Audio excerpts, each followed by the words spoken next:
Praise be to God. Kuna wakati mwingi mambo yanainuka. Bwana asifiwe. Mambo yanakuwa mengi na mazito. Shetani anataka ufanye ama ubadilishane. Praise be to God. Wokovu na vitu ambazo hazitakufaidi.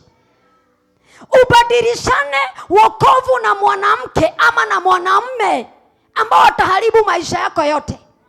Praise be to God. Ubadilishane wokovu wako na kitu ambacho hakitakufaidi chochote. Unapata ya kwamba shetani yako na mbinu mpya ya kuja kuharibu kanisa la Bwana na kitu inaitwa uchochezi. Praise be to God. Anataka nibadilishane wokovu na uchochezi. Nibadilishane wokovu wangu na madharau. Nibadilishane wokovu na kiburi. Praise be to God. Na vitu ambazo hazina udhamana. Nibadilishane wokovu wangu na hasira na bitterness. Praise be to God.